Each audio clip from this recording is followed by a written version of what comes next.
Ladies and gentleman, boys and girls, welcome to Fever FM. मैं हूं RJ Glenn आपके साथ। और जैसा मैं हमेशा कहता हूं कि भाई इट्स वेरी वेरी इंपॉर्टेंट कि आप फाइनेंशियल प्लानिंग करें। बहुत ज्यादा जरूरी होता है कि आप अपने फ्यूचर के बारे में सोचें, लेकिन फ्यूचर के बारे में तब सोच पाएंगे जब अपना प्रेजेंट आप ठीक करेंगे। इसीलिए today we got AMFI certified mutual fund distributor mister Seshadri with us. मेरा इनका राब्ता राब्ता माने कि कनेक्शन बहुत पुराना है। इनको मैं कई सालों से जानता हूं and it's so Yeah. Nice to have him on our show. Welcome to the show, sir. How are you, sir?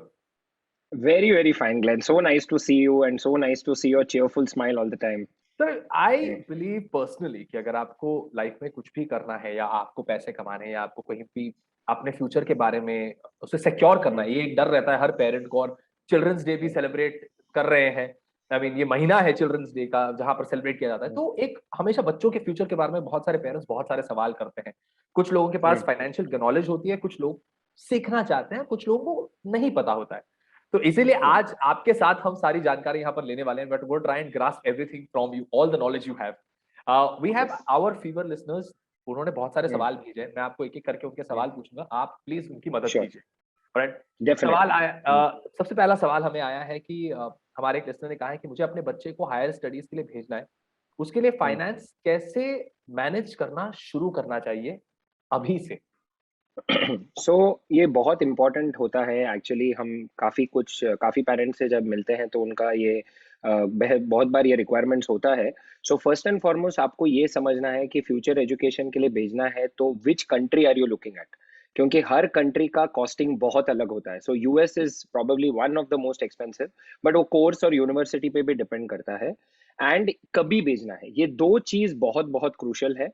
तो उसके हिसाब से आपको एक फाइनेंशियल प्लानर का गाइडेंस लेके ये कैलकुलेट करना है कि एग्जैक्टली इसके लिए कितना कॉस्ट लगेगा और कितने वक्त के बाद है, क्योंकि आपका जो टाइम है उसके हिसाब से आपका जो प्रोडक्ट चॉइसेस होता है या आपका जो चॉइस ऑफ इन्वेस्टमेंट्स होता है वो चेंज होता है। तो right. What is more important is दो चीज आपको काफी सर्टन करना पड़ेगा कि आपको किधर भेजना है और कब भेजना है। और उसको एक बार आपने वो कॉस्ट अंडरस्टैंड किया तो उस पे आपको इन्फ्लेशन ऐड करके आपको ये समझना पड़ेगा कि मुझे आज कितना इन्वेस्टमेंट करना पड़ेगा ये करने के लिए। और बहुत से ऑनलाइन साइट्स हैं, even you know lot of companies के साइट्स है जहाँ पे ये future value and present value calculations available है। So you should look at that. Thank you very much sir. या वी या heard another one of our listeners जिन्होंने कहा है कि उनकी जो बच्ची है वो 14 साल की है और ये शादी की चिंता है उनको कि यार आगे चल के, हाँ मतलब इतनी जल्दी उनको वो चिंता हो रही है और उन्हें पैसे सेव करने अब से शुरू करना है। हाउ शुड शी और he go about with this process. तो the thing is that generally ये ऐसा रिक्वायरमेंट है कि जहाँ पे हर कल्चर इंडिया में अलग किस्म की शादियां कराता है, अलग किस्म के कॉस्ट इन्वॉल्व होते हैं। तो राइट। आपको पहले ये समझना है आपके बाकी रिलेटिव्स वगैरह से कि एवरेज आपका शादी में कितना कॉस्ट होता है। लाइक फॉर एग्जांपल जो हमने नोटिस किया है ज्यादातर कि जो नॉर्थ साइड के मैरिजेस होते हैं वहाँ पे the expenses are much higher, and sometimes in certain places in south it's little lesser, but it's exceptions are always there and just a generic rule। तो आपके हिसाब से आपको समझना है कब करना है। और आपकी बच्ची अभी बच्ची अभी बहुत छोटी है, तो उनको शादी करने के लिए अभी काफी वक्त है। तो अगर ये 5 साल 60 साल 8 साल के बाद है तो आपको ये समझना होगा कि तब के हिसाब से कैसे कॉस्ट होगा, एंड उसके लिए आपको अभी से प्लानिंग करना पड़ेगा। अगर आपका रिक्वायरमेंट जो ये रिक्वायरमेंट में है, जो मिनिमम 22 साल या 24 साल है, तो आपके पास काफी टाइम होगा। तो आप शायद म्यूचुअल फंड के एसआईपीज में इक्विटी रिलेटेड स्कीम्स में इन्वेस्ट कर सकते हैं, लेकिन आप प्लीज इसके लिए करेक्ट एक फाइनेंशियल प्लानर या किसी का एडवाइस लेके वो बराबर कीजिए। हमारे एक और लिसनर ने कहा है कि मुझे मेरे बच्चे की पढ़ाई के लिए स्पेसिफिक टाइम्स पर पैसे इकट्ठा करना है।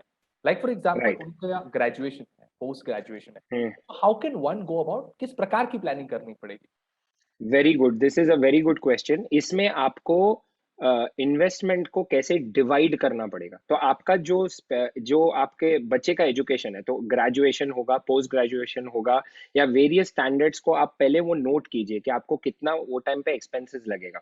जैसे जैसे वो नजदीक आएगा, फॉर एग्जाम्पल आप एक चीज के लिए इन्वेस्ट कर रहे हैं जो शायद 7 या 8 साल के बाद होगा, जैसे आप उसके नजदीक आए, मे बी 2 साल पहले या वॉट एवर, अगर आपने इक्विटी या कोई वॉलेटाइल एसेट क्लास में उसके लिए इन्वेस्ट किया, जहाँ पे आपने काफी उसके लिए इन्वेस्टमेंट एक्यूमुलेट किया है, तो वो टाइम पे आप उस पैसे को सेफ फंड्स में शिफ्ट कर दीजिए।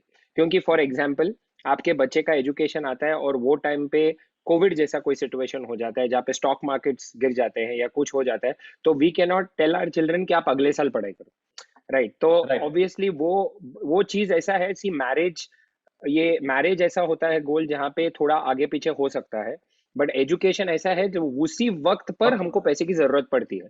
तो it is very very crucial. तो इसके लिए एज एंड व्हेन आप उस रिक्वायरमेंट के नजदीक आए, ऑटोमेटिकली आप उसको शिफ्ट करके सेफ फंड्स में रखें, सो दैट जब भी कुछ भी वॉलेटाइल होगा तो वो फंड्स को इफेक्ट नहीं करेगा। तो आपको आपका जो गोल्स है उसको डिवाइड करना है सेक्शंस में, सेक्शन 1 2 3 4, और उसके हिसाब से प्लान करना है कि how much should I save each month, ताकि मेरे बच्चों की एजुकेशन और उनके पैशन दोनों को मैनेज किया जा सके। देखिए, ये जो कितना सेव किया जाता है, अगर मैं आपको जनरल इंडस्ट्री स्टैंडर्ड बताऊं कि इंडिया में कैसे होता है कि 35 to 40% जो आपके इनकम है वो सेव होता है और इन्वेस्ट होता है।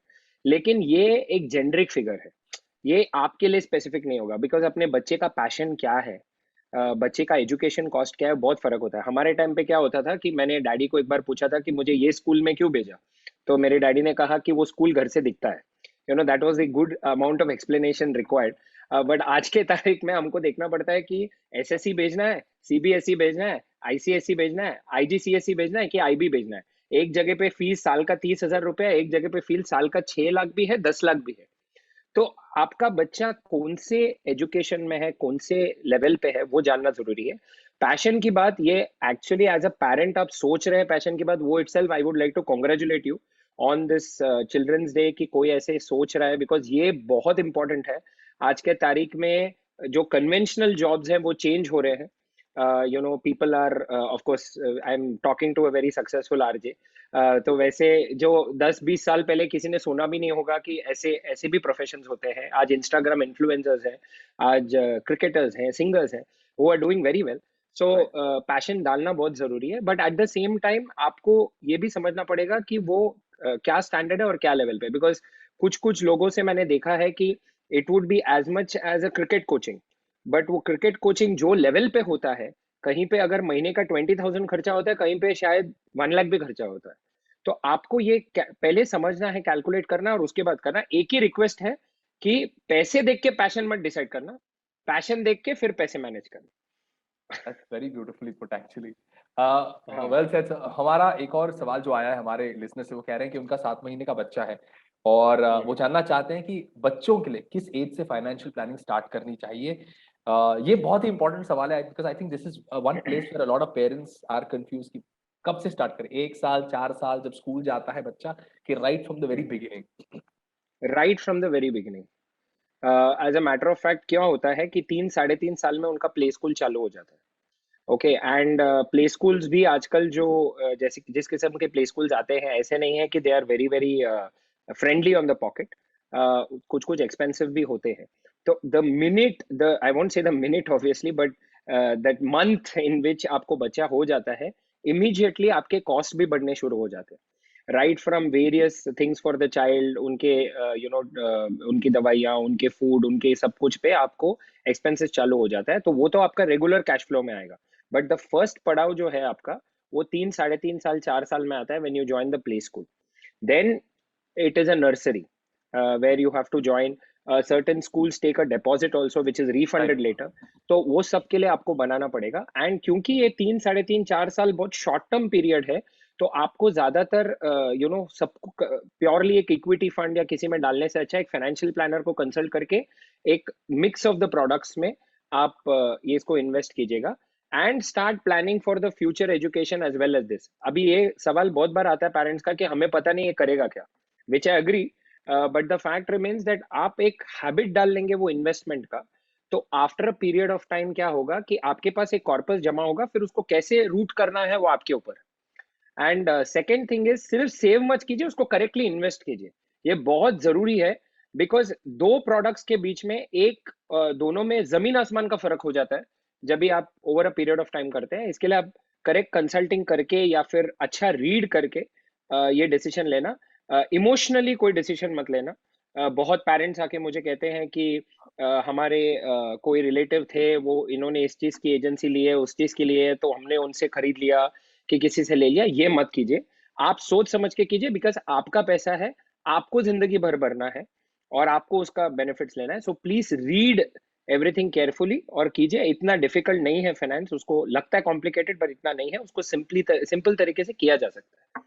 एब्सोल्युटली। आई थिंक बहुत बार आपने जो वैलिड पॉइंट कहा है कि बहुत बार लोग थोड़ा सा भावुक हो जाते हैं एंड जैसे अरे हाँ। मेरे रिलेटिव का ये स्कीम है, उन्होंने ये ले लिया है, ये कुछ पॉलिसी वॉलिसी कर रहे हैं तो यस। हम भी खरीद लेते हैं।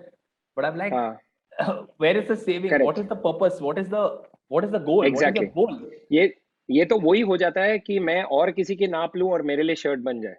तो it can not be that way कि it has to be customise. तो आपके राइट, लिए जो है वो इम्पोर्टेंट होना चाहिए। Right, absolutely. हाँ। वेरी इंटरेस्टिंग क्वेश्चन हमारे एक लिसनर ने कहा है कि अब आप कब से बच्चों के बारे में बात कर रहे हैं और बच्चों के फायदे की बात हम्म। कर रहे हैं, लेकिन एज पेरेंट्स हम्म। हमारे लिए भी कुछ कोई फायदा है, जैसे कि टैक्स सेवर या ऐसा कुछ टैक्स बेनिफिट्स कुछ ऐसा हो सकता है? Of course. सो काफी कुछ स्कीम्स हैं जहाँ पे आपके टैक्स सेविंग स्कीम्स आते हैं एंड ऑल दैट, जहाँ पे आपको भी बेनिफिट मिलता है टैक्सेशन का। And you can invest the things. I would always feel, ये मेरा सजेशन है या फिर ये मेरा पर्सनल है, कि आप अपने नाम पे ही इन्वेस्ट कर सकते हैं, बच्चे के नाम पे कर सकते हैं, but you can always keep the investments in your name. और जब बच्चा 18-19 ईयर्स का होता है, जब उनको जरूरत है, आप निकाल के उन लोग के लिए वो फंड कर सकते हैं। एंड ऑब्वियसली उसमें जो टैक्स बेनिफिट मिलेगा वो जरूर मिलेगा। लेकिन most important, tax benefit is just an add on. Add on मतलब क्या है कि टैक्स बेनिफिट देख के इन्वेस्ट मत करो। बहुत बार लोग क्या करते हैं, मुझे टैक्स बेनिफिट चाहिए तो इसीलिए मैं इन्वेस्ट कर रहा हूँ। एक बहुत कमाल की चीज होती है कि लोग बहुत बार अपने होम लोन ऑन चालू रखते हैं, क्योंकि उन्होंने बोल रहे हैं कि इंटरेस्ट पे टैक्स बेनिफिट मिल रहा है। अभी ये समझ के चलिए, अगर आप 1 लाख रुपया इंटरेस्ट भर रहे हैं और आप हाईएस्ट टैक्स स्लैब में भी है, तो भी आपको उस पर 30,000 का ही बेनिफिट मिल रहा है। तो राइट, वो 30,000 के लिए मुझे 1 लाख देने की जरूरत नहीं है। हाँ, मैं ईएमआई दे रहा हूँ और मुझे टैक्स बेनिफिट मिल रहा है, that is an benefit, added right, benefit. Right, लेकिन क्योंकि मुझे टैक्स बेनिफिट मिल रहा है, मैं लोन को कंटिन्यू करूं, वो मत कीजिए। सो राइट। आप इन्वेस्टमेंट प्लानिंग करेक्टली कीजिए बच्चों के लिए, और उसमें टैक्स प्लानिंग के भी स्कीम्स ले सकते हैं जो आपको भी बेनिफिट दे। हमारे को एक सवाल आया है कि मेरे 8 साल के लड़के को क्रिकेट में बहुत इंटरेस्ट है एंड मैं चाहता हूँ कि उसकी ट्रेनिंग में मैं उसे बेस्ट ट्रेनिंग दिला दूँ। How should I plan my finances? Okay, तो अभी ये क्वेश्चन कैसा है कि this is again a little tricky, because मैंने जैसे पहले भी बताया था कि क्रिकेट कोचिंग इटसेल्फ एक पर मंथ 10,000 20,000 से लाखों रुपए तक भी जाता है। राइट, तो how do you plan your self is that आप फर्स्ट एंड फॉरमोस्ट, जो हम लोग सारे पेरेंट्स को बोलते हैं, start noting down your month two month expenses. ये आप जब भी डालेंगे और आप एक्चुअली उसको चेक करेंगे कि कितना जा रहा है, देन उसके हिसाब से आपको पता चलेगा कि आपका जो जरूरत है, जिसको नीड्स बोलते हैं, और आपकी जो वांट्स है या डिजायर्स है, जो जरूरत नहीं है उससे ज्यादा है, उसमें आपका पैसा किधर ज्यादा जा रहा है। And on the basis of that, आप अगर इसको प्रायोरिटी दे रहे हैं अपने बच्चे के क्रिकेट एजुकेशन, क्रिकेट करियर के लिए, which is very very good, आप अगर वो कर रहे हैं तो उसके हिसाब से आप उतना एलोकेट कर सकते हैं एंड इन्वेस्टमेंट कर सकते हैं। सो एक बहुत इंपॉर्टेंट चीज जो बहुत से फैमिलीज नहीं करते, जो हमने देखा है, इन्वेस्टमेंट्स कर रहे हैं, कुछ हो रहा है, लेकिन एग्जिस्टिंग कैश फ्लोज और एग्जिस्टिंग इसको ट्रैक नहीं करते। तो तभी आप इसको प्रायोरिटी करके you start doing the investment. And वो क्रिकेट कोचिंग भी आपको डिवाइड करना पड़ेगा। तो जो आपको क्रिकेट कोचिंग शायद 2 साल में लगेगा, 3 साल में लगेगा, 4 साल में लगेगा, जी। उसमें थोड़ा सा सिक्योर्ड और that kind of a product में करना पड़ेगा। और जो भी आपके रिक्वायरमेंट्स 7-8 साल 9 साल के बाद भी आ सकते हैं, उसमें आप थोड़ा एग्रेसिव होके इन्वेस्टमेंट्स कर सकते हैं, जहाँ पे रिटर्न ज्यादा होगा। But my sincere request is, take a professional advice before you do this. Basically in short, I what I understood from this conversation जो आप और मैंने अब किया है वो है कि it is very important to define your goals.